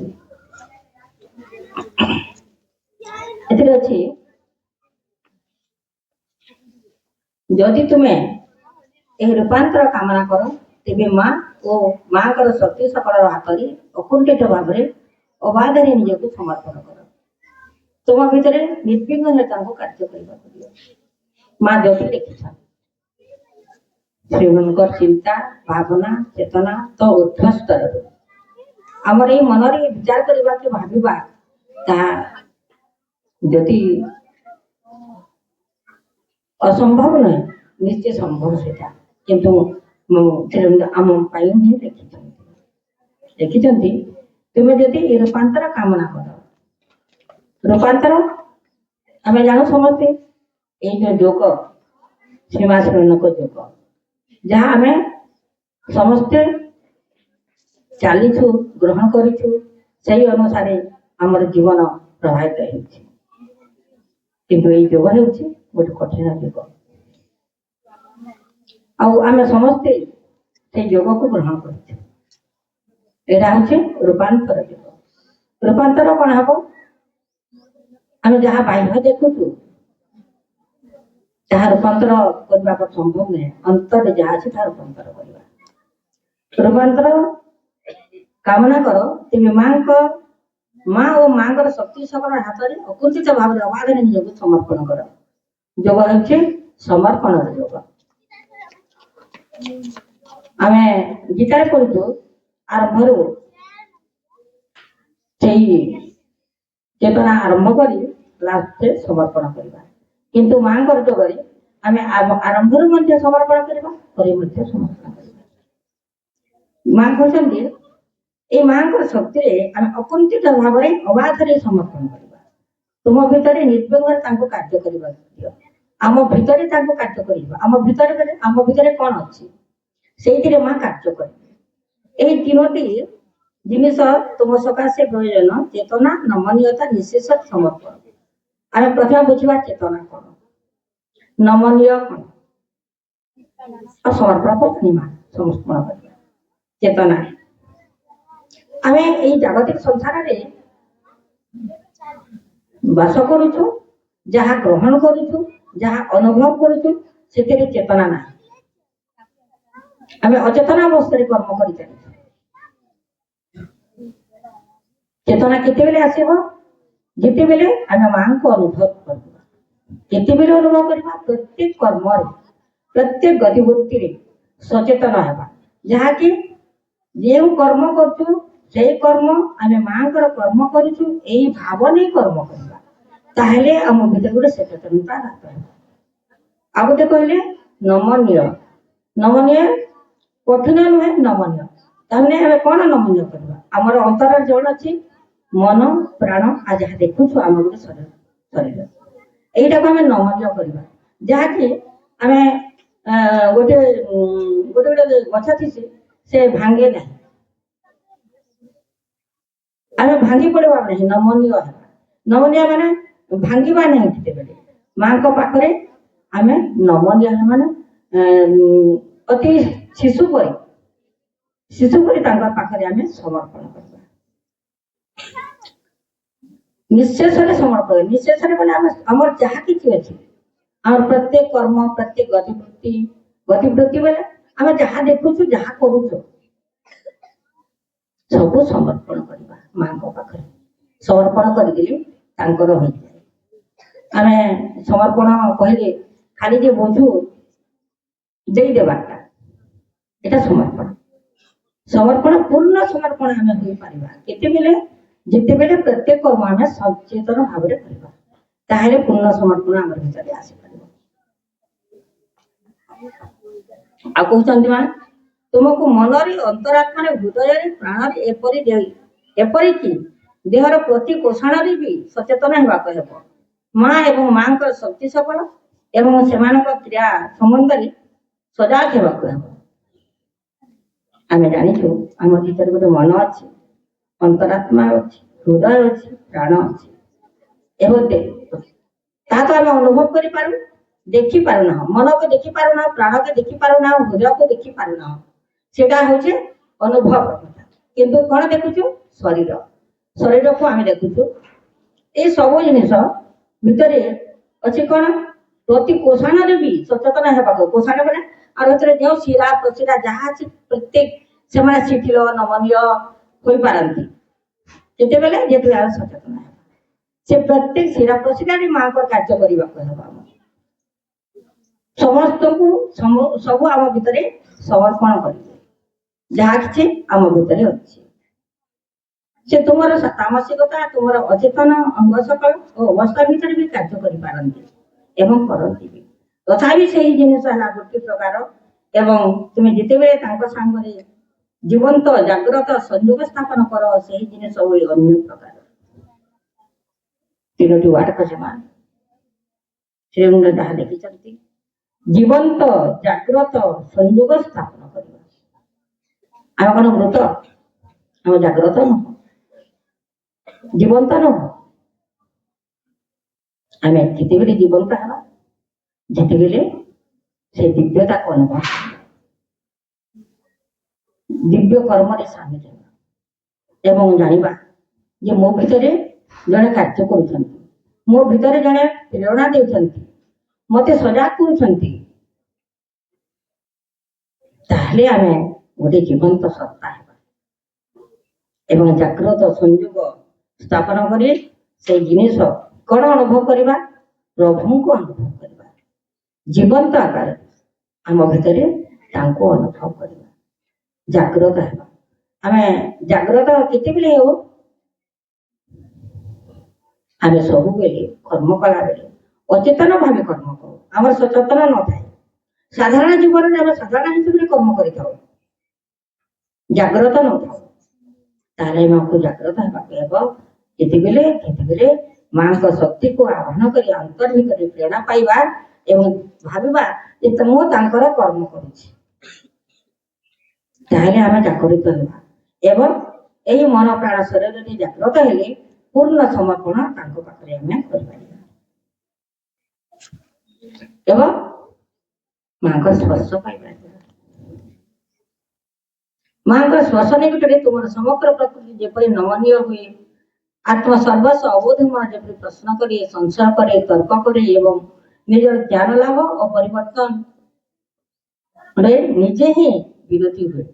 ତେଣୁ କହିଲେ ଯେ ଆତ୍ମ ସର୍ବସ୍ୱ ଅବୋଧ ମନ ଯେପରି ପ୍ରଶ୍ନ କରେ। ଆମ ଗୋଟେ ମନ ଅଛି, ଆମେ ଜାଣିଛୁ ସେ ସବୁବେଳେ ତାର ଭିତରେ ସଂଶୟ ଥାଏ। ପାଠଚକ୍ର କରିବା, ପାଠରେ କଣ ହବ, କଣ ମିଳିବ? ଆଜି ଆମ କାଟାରରେ ଅନ୍ୟ ଫଙ୍କସନ ହେଉଛି, ସେଠିକୁ ଯିବା, କଣ ମିଳିବ ସେଠାରେ? ତା ଭିତରେ ଗୋଟେ ସଂଶୟ ଆସେ, କାହିଁକି ଯିବି, ସେଠାରେ କଣ ହବ, କଣ ପାଇବି? ଏଇ ଯେ ଅବୋଧ ମନଟା ସେ ବୁଝେ ନାହିଁ, ସେ ସବୁବେଳେ ତର୍କ କରିଥାଏ, ଯୁକ୍ତି କରିଥାଏ, କଣ ମିଳିବ ସେଥିରେ? କିନ୍ତୁ ଯେତେବେଳେ ସେ ଅନୁଭବ କରି ଯେ ଯାହା ଭିତରେ ଅଛି ସେ ତାଙ୍କର ନିର୍ଦ୍ଦେଶରେ ମୁଁ ଯଦି ଚଳିବି ତାହେଲେ ସବୁ ଦେବି। ସବୁ କଣ ଦେବି? ସେ ଆମ ଜୀବନକୁ ଗଠନ କରିବି। କିପରି ଗଠନ କରିବି ଜୀବନକୁ? ଗୋଟେ ସୁନ୍ଦର ସୁଶୀଳ ଜୀବନ, ସୁଶୀତଳ ଜୀବନ ଯାପନ କରିବା ପାଇଁ ତାଙ୍କର ଅନ୍ତର ଗୋଟେ ପ୍ରେରଣା ଆସିବ ଆମ ପାଖକୁ। ସେଇ ପ୍ରେରଣା ଆମେ ଯଦି ପ୍ରେରଣା ହେବା, ଦେଖିବା এই ସଂସାର କେତେ ସୁନ୍ଦର, ଯାହା ଆମ କବିମାନେ ଲେଖିଛନ୍ତି, ବିଶ୍ୱ ଦେଖ ମଧୁମୟୀ ଜୀବନ, ବିଶ୍ୱ ଦେଖ ଏ ଜୀବନରେ କେତେ ସୁନ୍ଦର, କେତେ କେତେ ଆମ ଭିତରେ ଭରି ରହିଛି, ତାହେଲେ ଆମେ ତାହା ଭିତରେ ଅନୁଭବ କରିବା। ଯାହା ବାହ୍ୟରେ ଦେଖୁଛୁ ତାହା ଅନ୍ତରରେ ମଧ୍ୟ ଆମେ ଅନୁଭବ କରିବା। ବାହ୍ୟରେ ତ ଆମେ ଦୁଃଖ ସୁଖରେ ଘାଣ୍ଟି ହେଉଛୁ, କିନ୍ତୁ ଅନ୍ତରରେ ସବୁବେଳେ ସୁଖ ହିଁ ସୁଖ, ଆନନ୍ଦ ହିଁ ଆନନ୍ଦ। ସେଇ ଆନନ୍ଦକୁ ଅନୁଭବ କରିବା ପାଇଁ ଆମେ ମାଙ୍କ ଶକ୍ତି, ଚେତନା, ଭାବନାକୁ ବୁଝା କରିବା। କିନ୍ତୁ ଆମ ଭିତରେ ସଂଶୟ ଆସିବ ନାହିଁ। এই যে মন ସଂଶୟ କରି ସେ ମନ ସଂଶୟ ଆଉ କରିପାରିବ ନାହିଁ ଯଦି ଆମେ ସଚେତନ ଭାବରେ ମାଙ୍କୁ ଧାରଣ କରିଥିବା, ମାଙ୍କର କର୍ମ କରିବାକୁ ପ୍ରେରଣା ପାଉଥିବା। ତର୍କ ବି କରିବ ନାହିଁ କେତେବେଳେ? ଯେତେବେଳେ ସେ ଜ୍ଞାନ ଲାଭ କରିପାରିବ। ଆମେ ଅଜ୍ଞାନୀ, ଆମର ଜ୍ଞାନ ନାହିଁ। ଯେତେ ଦିନ ପର୍ଯ୍ୟନ୍ତ ଆମେ এই ସାଧାରଣ ଜୀବନ ଯାପନ କରୁଥିବା, ଅଚେତନ ଜୀବନ ଯାପନ କରୁଥିବା, ତାହେଲେ ଆମର ଭିତରେ ମନ ସବୁବେଳେ ସଂଶୟ କରୁଥିବ, ତର୍କ କରୁଥିବ। କିନ୍ତୁ ଜ୍ଞାନ ଯେତେବେଳେ ପାଇବ ସେ ଅଶେଷରେ ନିଜକୁ ମାଙ୍କ ପାଖରେ ସମର୍ପଣ କରିଦେବ। ମଣିଷ ମଧ୍ୟ ତାର ପ୍ରାଣ ଯେପରି ପ୍ରକୃତି ଉପରେ ଜୋର କରି ଢାଳି ନିଜର ଉଦଣ୍ଡ ବାସନା ଓ ଦୁଷ୍ଟ ସଂକଳ୍ପକୁ সকল ପ୍ରକାର ଭଗବତ ପ୍ରଭାବ ଦିଗରେ ଯେପରି ସର୍ବଦା ସ୍ଥାପନ କରି ସେହିପରି ଯେପରି ନ ହୁଏ। ପୁଣି ମନୁଷ୍ୟର ଶରୀର ଚେତନା କ୍ଷୁଦ୍ରତା ମଧ୍ୟରେ, ଅନ୍ଧକାର ମଧ୍ୟରେ ନିଜର ସୁଖ ଭୋଗରେ ଯେପରି ଏକାନ୍ତ ଆସକ୍ତ ହୋଇ ପଡି ଯେଉଁ ପ୍ରତ୍ୟେକ ସ୍ପର୍ଶ ଦ୍ୱାରା ତାହାର ଅନ୍ତଃସୀନ ଘରବନ୍ଧା ନିମିତ୍ତକତା, ଜଡ଼ତା, ଆଳସ୍ୟ ଓ ନିଶ୍ଚେତନ ଶକ୍ତିରେ ବ୍ୟାଘାତ ଘଟେ। ମା କେତିକି କଥା କହୁଛନ୍ତି, ନିଜର ଉଦଣ୍ଡ ବାସନା, ଉଦଣ୍ଡ ମାନେ ଯିଏକି କଥା ନା ମାନେ ତା ହିସାବରେ ଚାଲିଥାଏ, ସେ କଥା ମାନିବ ନାହିଁ। ଆମର ବାସନାଟି ଉଦଣ୍ଡ, ସେ ମାନେ ନାହିଁ। ବୋଲେ ଉଦଣ୍ଡ ମାନେ ସେ ତା ନିଜ ମନରେ ଚାଲେ, ମୁଁ ଏଇଟା କରିବି କରିବି। ତାର ଭିତରେ ଉଦଣ୍ଡ ଗୋଟେ ବାସନା ଥାଏ, ଯାହା କିଣିବାର ହେବ ନିଶ୍ଚୟ କିଣିବି। ଦ୍ରୁତ ଦାବି, ସେ ଯାହା କରିବାକୁ ଚାହିଁବ କରିବ, ସେଥିରେ ତାର ନମନୀୟ ମନୋଭାବ ଥାଏ ନାହିଁ। ଉଦଣ୍ଡ ବାସନାରେ ସେ ଚାଲିଥାଏ, ତାହା ହଉଛି ପ୍ରାଣ ପ୍ରକୃତିର। ସେ ଉଦଣ୍ଡ ବାସନା ତା ଆମର ଆସେ ପ୍ରାଣ ପ୍ରକୃତିର। ଏବଂ ଦୁଷ୍ଟ ସଂକଳ୍ପ, ସଂକଳ୍ପକୁ ଆମର ଦୁଷ୍ଟ କହୁଥାଏ। ଦୁଷ୍ଟ ସଂକଳ୍ପ କିପରି ହେଲା? সকল প্রকার ভাগবত প্রভাব বিরোধী যেপরি সর্বদা স্থাপন করে। আমার ভিতরে যদি ভগবত কর্ম থাকে তাহলে সে দুষ্ট সংকল্প হইপারিব না, সংকল্পটি ঠিক হব। কিন্তু অচেতন অবস্থায় যাহা সংকল্প তাহা হচ্ছে দুষ্ট সংকল্প। ଆଉ ଗୋଟେ କହିଲେ ପୁଣି ମଣିଷର ଶରୀର ଚେତନା କ୍ଷୁଦ୍ରତା ମଧ୍ୟରେ, ଅନ୍ଧକାର ମଧ୍ୟରେ ନିଜର ସୁଖ ଭୋଗରେ ଯେପରି ଏକାନ୍ତ ଆସକ୍ତ ହୋଇପଡେ। ଆମର ଶରୀର ସବୁବେଳେ ସୁଖ ଚାହେଁ, କାହିଁକି ନା ଶରୀରଟା ହେଉଛି ଜଳ ଏବଂ ଅଚେତନ। ଶରୀରଟା ଗଢ଼ା ଆମର ପଞ୍ଚଭୂତରେ, ସେ ଅଚେତନ ଅବସ୍ଥା ଥାଏ, ଜଡ଼ତା ଯୁକ୍ତ ରହିଥାଏ, ଆଳସ୍ୟ ଯୁକ୍ତ ରହିଥାଏ। ତାକୁ ସଚେତନ କରିବାକୁ ଆମେ ହିଁ କରିପାରିବା ସଚେତନ। ତାହେଲେ ମଣିଷର ଶରୀର ଚେତନା କ୍ଷୁଦ୍ରତା ଅନ୍ଧକାର, ତାର ଜ୍ଞାନ ନଥାଏ, ସେ ଅନ୍ଧକାର ଥାଏ। ଏବଂ କଣ ଚାହେଁ ଶରୀର? ନିଜର ସୁଖ ଭୋଗ ଚାହେଁ। ଆଉ ସେ ସୁଖ ଭୋଗରେ ସେ ଆସକ୍ତ ହୋଇ ପଡେ, ସବୁବେଳେ ସେ ସୁଖ ହିଁ ଚାହୁଁଥିବ, ଆଉ ସେ ସୁଖରେ ହିଁ ସେ ଆସକ୍ତ ହୋଇ ପଡି ରହିଥିବ, ଆଉ ସେ ଅନ୍ୟ କିଛି ଚାହେଁ ନାହିଁ। ଯଦି ଆମ ଭିତରେ ସେ ଦିବ୍ୟତା ପ୍ରବେଶ କରି ପାରିବା, ସେ ଆଳସ୍ୟ ଜଡ଼ତାରୁ ତାଙ୍କୁ ନିବୃତ୍ତ କରିପାରିବା, ତାହେଲେ ମଧ୍ୟ ଶରୀର ସଚେତନ ହେବ। ଆଉ ଯେଉଁ ଅଛି ମନରେ ଜ୍ଞାନ ଆସିବ, ପ୍ରାଣରେ ଶକ୍ତି ଆସିବ, ଆଉ ଶରୀର ସେ ଆଲସ୍ୟ ଯୁକ୍ତ ନ ହୋଇ ଯଦି ସଚେତନ ହେବ, ତାହେଲେ ଶରୀର ମଧ୍ୟ ସୌନ୍ଦର୍ଯ୍ୟ ପ୍ରକାଶିତ। ତାହାର ଅନ୍ତଃଶୂନ୍ୟ ଧରାବନ୍ଧା ନୈତ୍ୟନୈମିତ୍ତିକତା ଦୂରତା ଯୁକ୍ତ ଆଲସ୍ୟ ନିଶ୍ଚେତନ ସୁକ୍ତିରେ ବ୍ୟାଘାତ ଘଟେ। ସେହି ସକଳ ବିରୋଧରେ ପାଟି କରି ଉଠେ।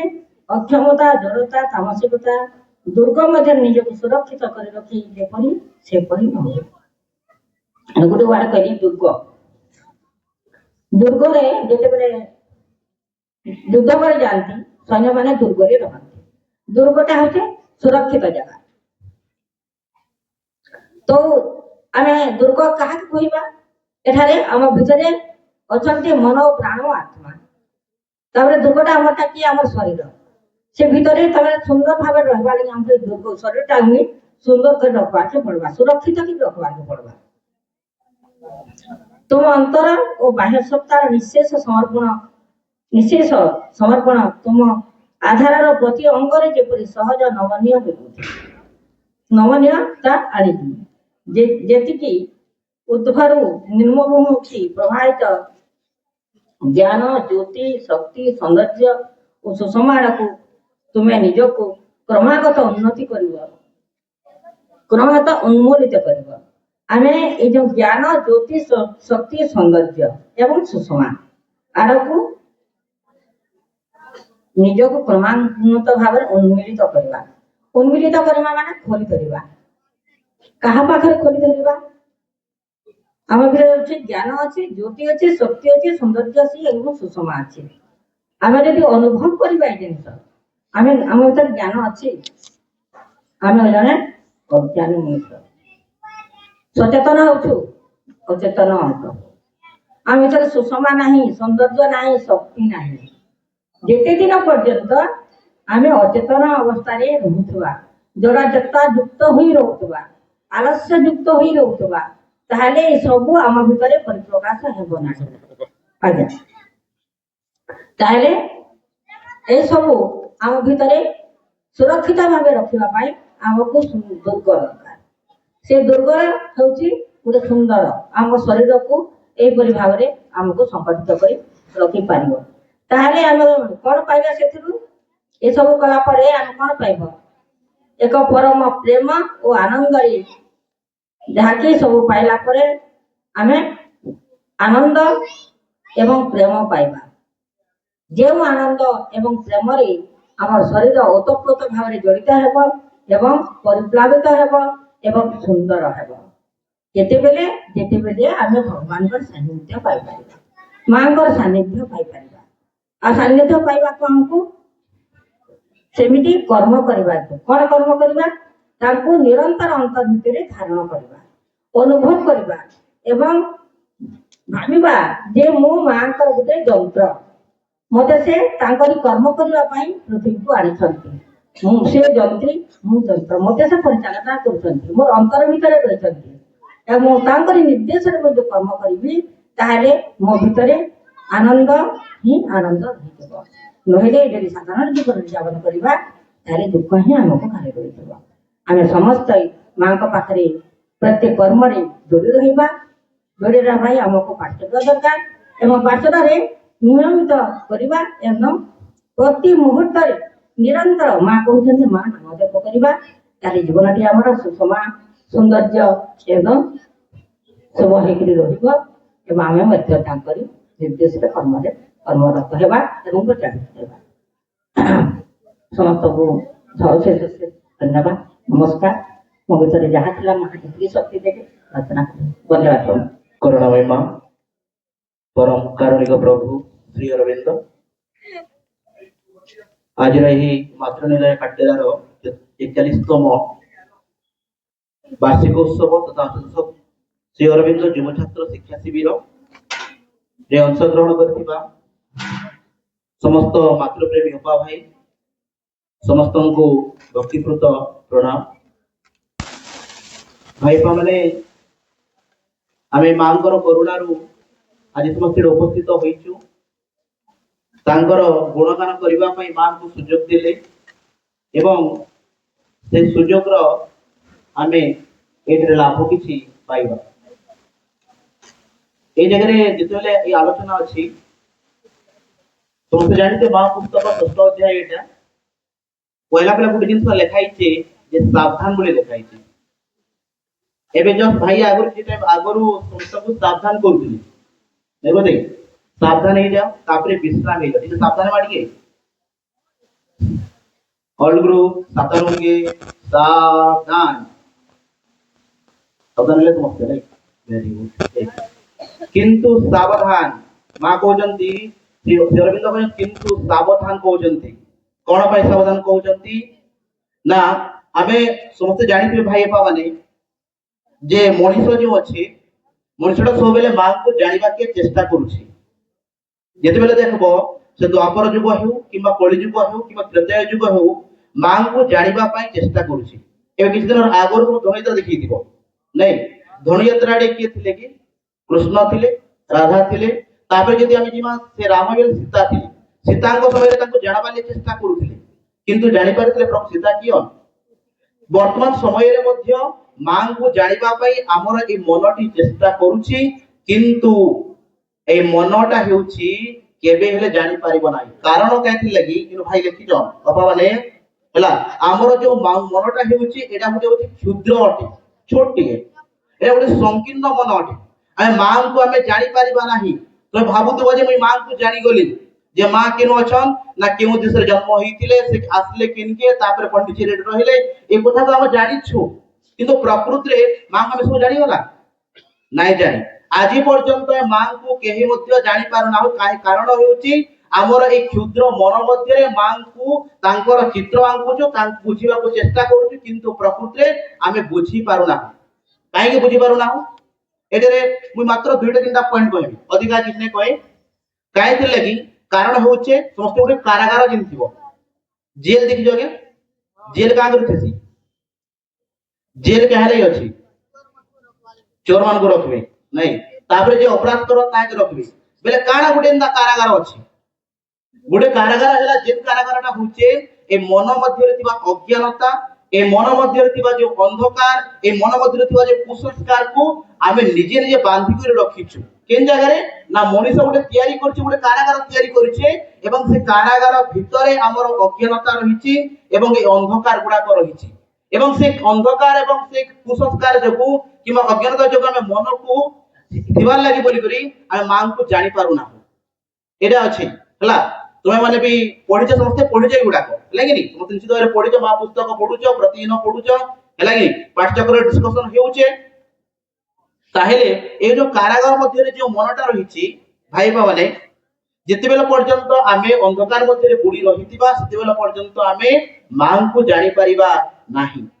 ଆଉ ଗୋଟେ ପଏଣ୍ଟ ହେଲା, ମାଙ୍କର ଯୋଉ ଗତି ରହିଛି, ମାଙ୍କର ଗତି ସହିତ ଆମର ଗତି କ୍ଷିପ୍ରତର ନା କମେ? ଗୋଟେ ଘୋଡାଟେ ବେଶୀ ସ୍ପିଡରେ ଦୌଡ଼ି ପାରବା, କେଉଁ ବେଶୀ ସ୍ପିଡ ଦୌଡ଼ି ପାରବା? କି ଦୌଡ଼ି ପାରବା? ବେଶୀ ଘୋଡା ବି ଦୌଡ଼ି ପାରବା। ତାହେଲେ ମାଙ୍କର ଗତିଟା ହେଉଛି କ୍ଷିପ୍ରତର ଗତି ଅଟେ।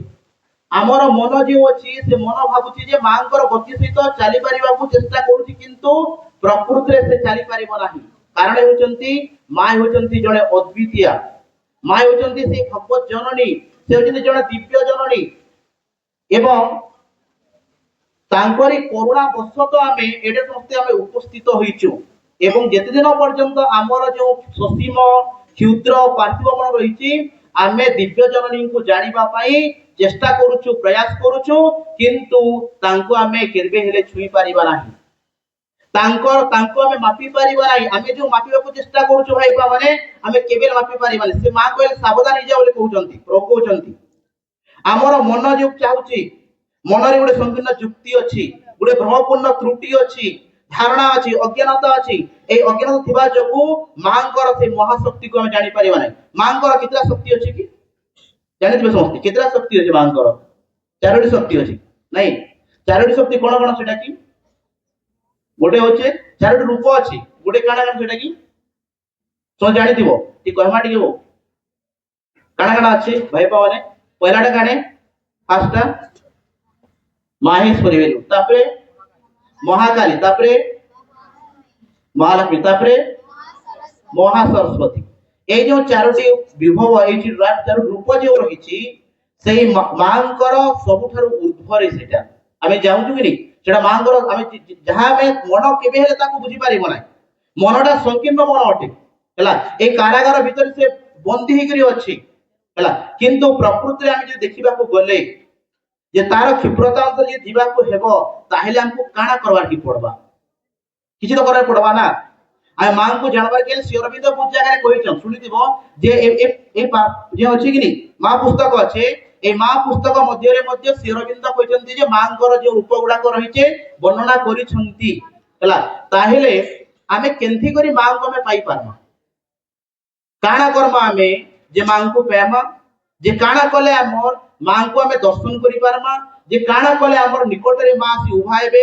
जे सब दिन तमे डाकुचेगा हला मु एकी पाठचक्र कोली 10 वर्ष गला 5 वर्ष गला मां मते बहुत दुख देले केते कष्ट देले केते जंत्रणा देले केबे सुख बोली नाइ न काना करबी मुते पाइबी मोर बाकी काना करले आसबे मुई मैट्रिक रे पढुचे मैट्रिक रे मते काना हला फर्स्ट डिविजन थिला का बोले थर्ड डिविजन दे काना करबी मुई मते मां एकी प्रशंसा देबी सेटा भाईबा माने अछि प्रथमे निजको मांको प्रति खोली धर निजर अंतर रे इनु कहिजन देखो मुई टिके वे कहि दोचे हां तुमर अंतर खोली धर तुमर अंतरात्मार धारे जे ताको अनुभव कर अंतरात्मार दृष्टि जति ताको देखो ताहाई हेउची यथेष्ट आमर समस्तंगर भितरे गुडे अंतरात्मा रहिछि सेही अंतरात्मा को जदि हमें खोली धरिबा एवं सेहितर जदि अनुभव करिबा ताहेले में प्रभु को हमें मां को में पाई परिबा ए जति बेला पर्यंत अंतरात्मा न धरि परिबा नाही सेदिन पर्यंत हमें मां को सेतिके परिमाण ग्रहण करि परिबा नाही भाई बहन समस्त हमें जति भी अछु कि नै मां को ए पर्यंत ग्रहण करि नै पारु थे करिजो हमें केहि नोसी हला आमे जितिन पर्यंत ए शिक्षा केंद्र मान करे अछु सेदिन पर्यंत मां को ग्रहण करूछु शिक्षा केंद्र खोले गले काहे मां बोली और बिल्कुल ही विश्वास नै मु बहुत लोगों को देखिछि भाई माने बहुत लोगों को देखिछि जेउ लोक माने ए शिक्षा केंद्र मध्य रे अवस्थित अछंती से माने मां को ग्रहण करूछंती किंतु जेउ दिन ए शिक्षा केंद्र को छाडी छाडी जिवे पाठ्यक्रम छाडी जिवे से दिन मां को से माने स्मरण करिवा भूली जाउछंती प्रथम कथा एटा जे सब बेले मां को खोली धरिबा एवं यदि खोली धरिबा सेही ज्योति स्वरूपा जेउ तांको अंतरात्मा भितरे हमें पाइबा को अनुभव करिबा एवं ताहेले आम निजे तांको साक्षात करि परिबा जेते बेले निजे आमर जो मन अछि प्राण अछि शरीर अछि एवं जहा किछि अछि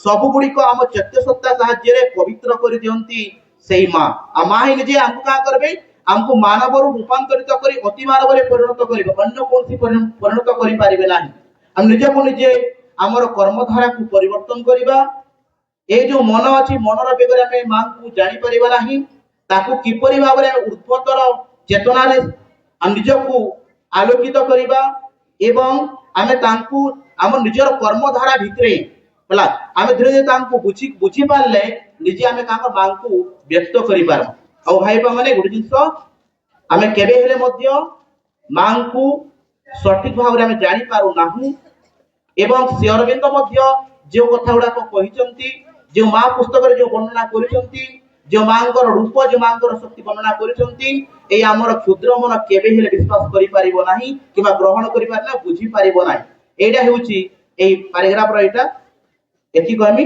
धन्यवाद। धन्यवाद रोहित भाई, बहुत सुंदर आलोचना कले।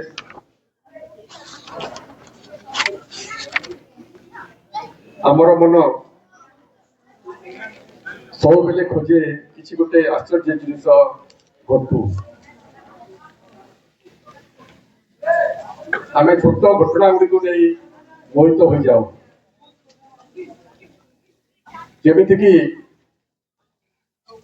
केउटी चूड़ी खसुची, केउटी खोल खसुची, केउटी दीप गुड़िक आपे आपे जली जाउची। एवं जड़े व्यक्ति यदि ठीक धारा रे साधना करिबो ताहले प्राणिक जगतर शक्ति गुड़िक आयत्त को नहीं एवं ताको व्यवहार करी से अनेक आश्चर्य जिनिस तैयारी करि पारिबो। जेमिति कि भंड बाबा माने विभिन्न जादू देखाई निज को भगवान अवतार बोली से प्रमाणित करने चेष्टा करती, जमीती कि सीमेंट गाई रे दूध बाहर,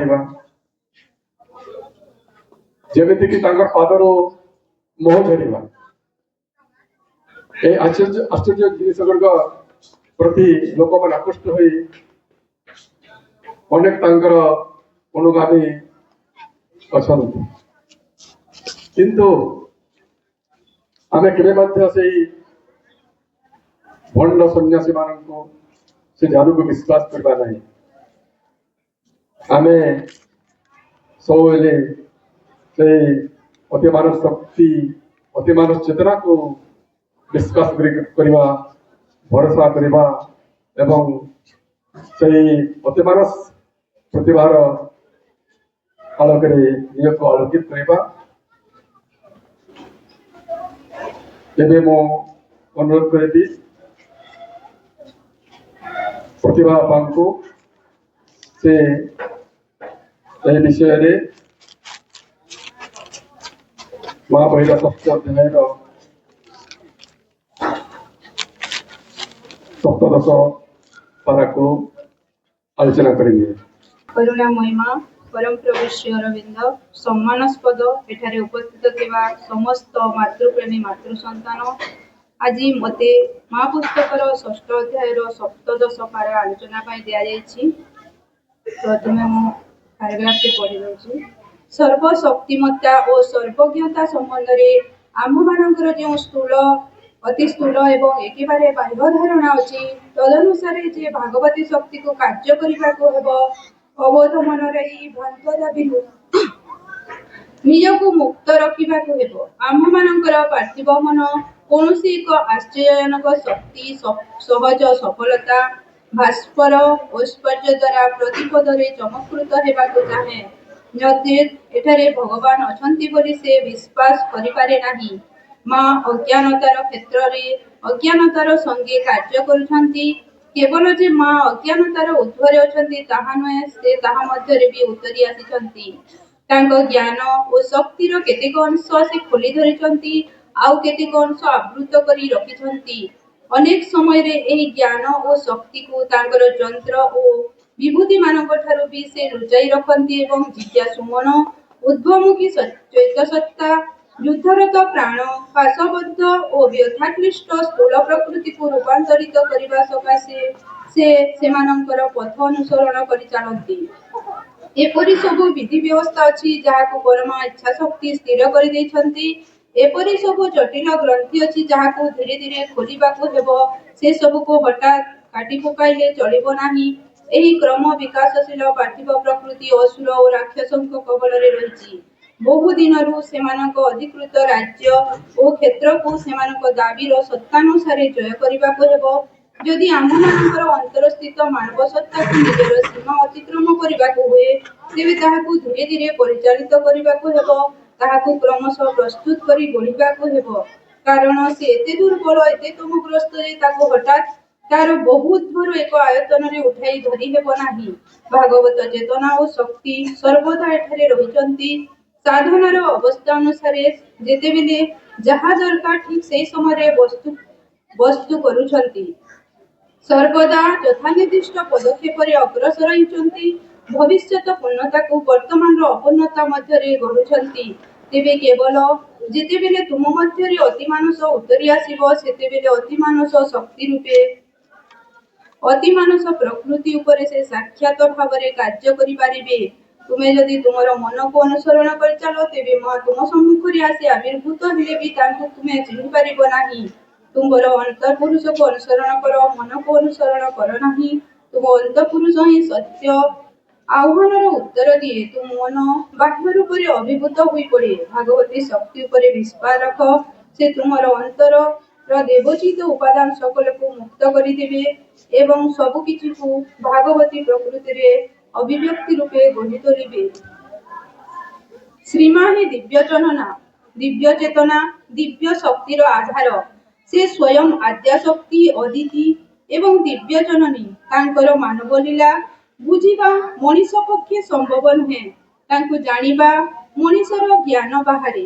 ଦିବ୍ୟ ଜନନୀଙ୍କର ମାନବ ଶରୀର ଧାରଣ କରିବାର ଉଦ୍ଦେଶ୍ୟ ହେଲା ବିବର୍ତ୍ତନର ଶେଷ ପର୍ଯ୍ୟାୟକୁ ତ୍ୱରାନ୍ୱିତ କରିବା। ଅତିମାନସ ସତ୍ୟକୁ ଏ ଧରାପୃଷ୍ଠକୁ ଉତାରି ଆଣି ପାର୍ଥିବ ଜୀବନକୁ ଦିବ୍ୟ ଜୀବନରେ ରୂପାନ୍ତର କରିବା।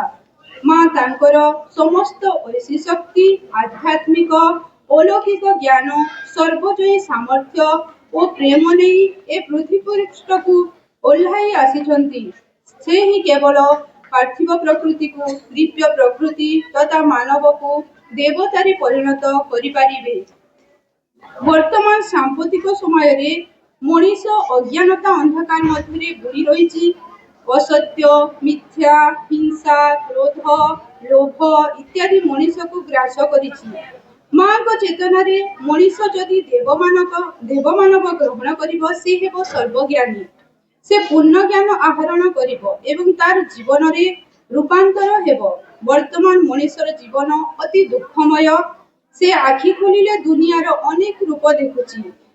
ସେ ଦେଖିବାଟା ସୀମିତ ଏବଂ ବିକୃତ। ଆମେ ଠିକକୁ ଭୁଲ କହୁ ଏବଂ ଭୁଲକୁ ଠିକ କହୁଛୁ। ଆମର ଚିନ୍ତା ଓ ଭାବନା ଗୁଡ଼ିକ ଅତି କଦର୍ଯ୍ୟ, କର୍ମ ମଧ୍ୟ ବିକୃତ। ସେଥିପାଇଁ ଆମ ଜୀବନରେ ସବୁବେଳେ ବିଶୃଙ୍ଖଳା ଲାଗି ରହିଛି। ଏଥିପାଇଁ ଅଜ୍ଞାନତା ହେଉଛି ମୁଖ୍ୟତଃ ଦାୟୀ।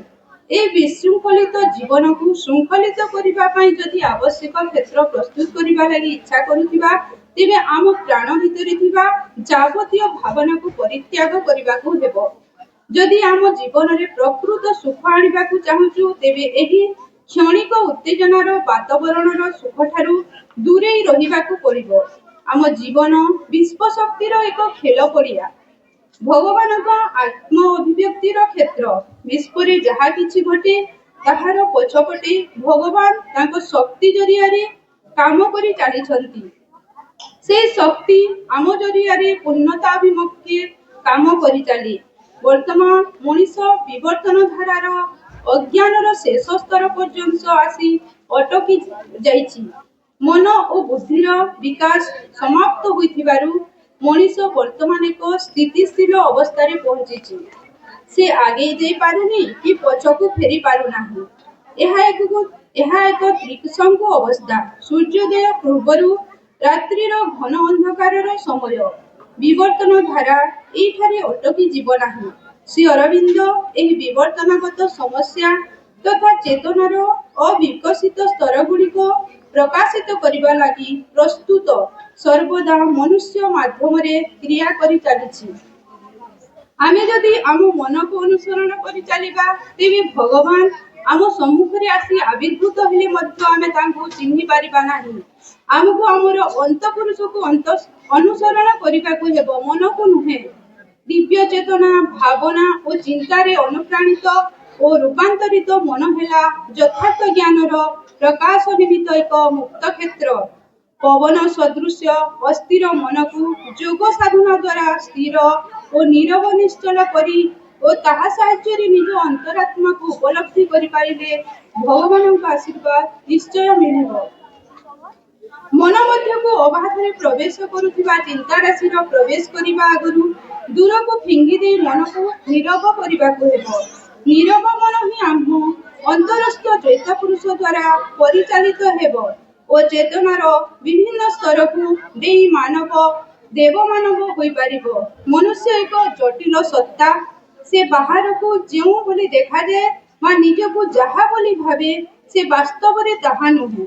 ସେ ବିଶ୍ୱର ଅନେକ ବିଷୟ ଆବିଷ୍କାର କରିପାରିଥିଲେ ହେଁ ନିଜ ବିଷୟରେ ଅର୍ଥାତ୍ ତାର ନିଜର ଅନ୍ତର୍ନିହିତ ସତ୍ତାଚପଲ ଶକ୍ତି ଆବେଗ ଯାହା ତାହାକୁ କର୍ମ ପ୍ରବେଶ କରେ, ସେ ସବୁ ସମ୍ପର୍କରେ ସେ କ୍ୱଚିତ୍ ଅଭିଜ୍ଞ।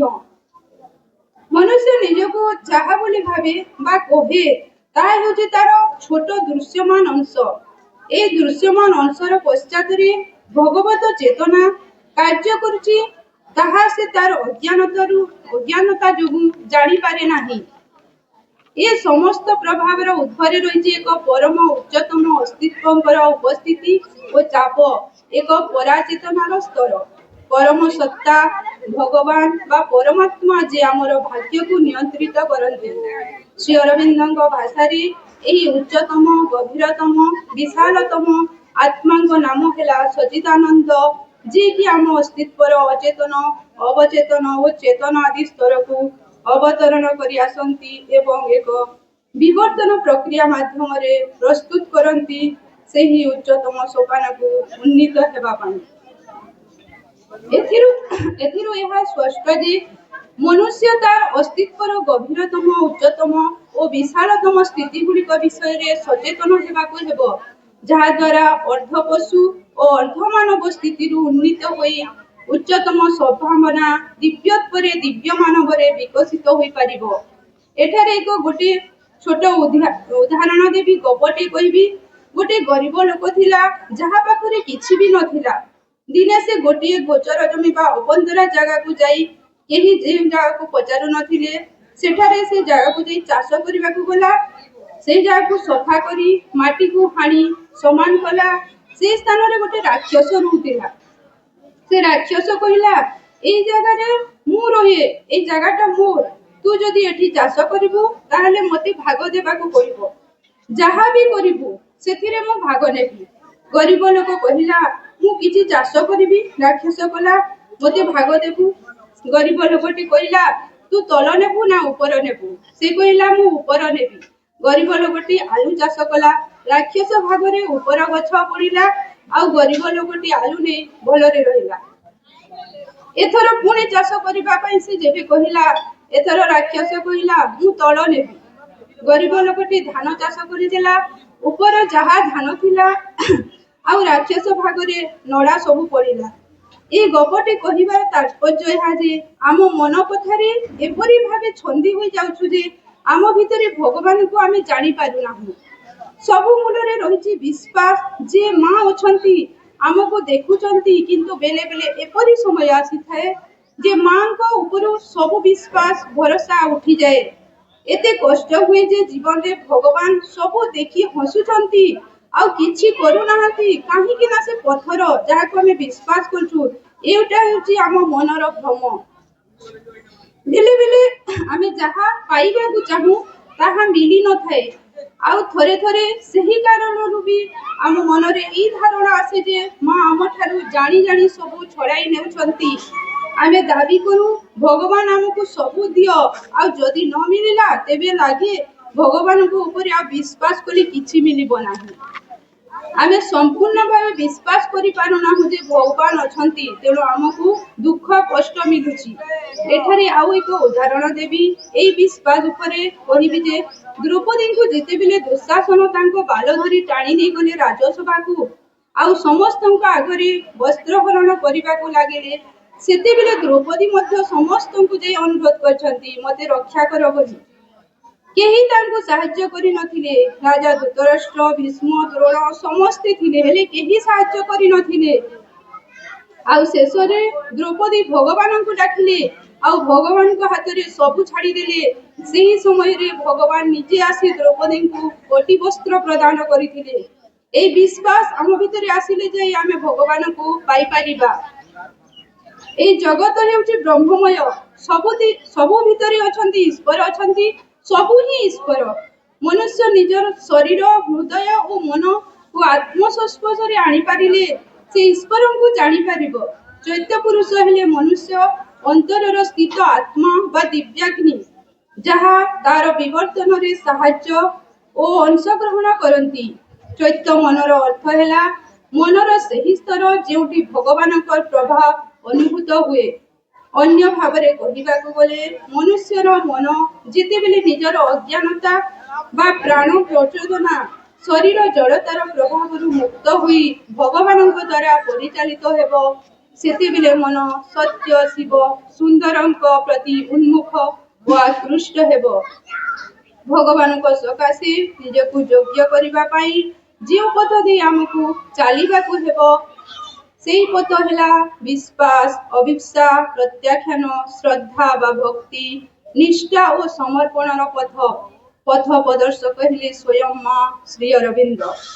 ମା ଆମ ସହିତ ସର୍ବଦା ଅଛନ୍ତି ଏବଂ ଆମକୁ ସାହାଯ୍ୟ କରୁଛନ୍ତି। ତାଙ୍କ ପ୍ରତି ଦୃଢ଼ ବିଶ୍ୱାସ ଓ ଭରସା ନେଇ ଆମେ ଜୀବନ ପଥରେ ଆଗେଇବା। ମା କହନ୍ତି, ଆନ୍ତରିକତା ହିଁ ଭଗବତ ଦ୍ୱାରର ଅସଲ ଚାବିକାଠି। କାର୍ଯ୍ୟରେ ନିଷ୍ଠା ନଥିଲେ ସଫଳତା ମିଳିବ ନାହିଁ। ଆମ ଲକ୍ଷ୍ୟରେ ପହଞ୍ଚିବା ପାଇଁ ପ୍ରକୃତ ଅସ୍ତ୍ର ହେଉଛି ନିଷ୍ଠା, ଯାହା ପୂର୍ଣ୍ଣତା ଆଣିଦିଏ। ଭଗବାନ ଆମ ଭିତରେ ଅଛନ୍ତି, ଆମେ କିନ୍ତୁ ତାଙ୍କୁ ଦେଖିପାରୁନାହୁଁ କି ଜାଣିପାରୁନାହୁଁ, କାରଣ ଆମେ ନିମ୍ନ ଚେତନାରେ ରହିଛୁ। ନିଷ୍ଠା ଓ ଆନ୍ତରିକତାର ଶକ୍ତିରେ ଆମେ ଭଗବାନଙ୍କୁ ଅନୁଭବ କରିପାରିବା। ତେଣୁ ପ୍ରଥମେ ଆମ ଅନ୍ତରକୁ ଶୁଦ୍ଧ କରିବାକୁ ପଡ଼ିବ। ପୁଣି ପାଣି ଯେତେ ସ୍ୱଚ୍ଛ ହୁଏ, ପ୍ରତିବିମ୍ବ ସେତେ ପରିଷ୍କାର ଦେଖାଯାଏ। ଆମ ଅନ୍ତର ଯେତେ ସ୍ୱଚ୍ଛ ହେବ ବା ଶୁଦ୍ଧ ହେବ, ପରିଷ୍କାର ହେବ, ତେବେ ଭଗବାନଙ୍କର ସ୍ୱରୂପ ଆମକୁ ଦେଖାଯିବ। ଆମର କଥା, କାମ, ଭାବନାରେ ଶୁଦ୍ଧତା ଆଣିବାକୁ ହେବ। ଆମର ଚରିତ୍ର, ଆମ ବାହ୍ୟ ସତ୍ତା, ଦେହ, ପ୍ରାଣ ଓ ମନ ଶୁଦ୍ଧ ହେଲେ ଅନ୍ତର ଶୁଦ୍ଧ ହେବ। ତେବେ ଆମେ ଚୈତ୍ୟ ଦର୍ପଣରେ ଭଗବାନଙ୍କର ପ୍ରତିଛବି ଦେଖିପାରିବା। ମା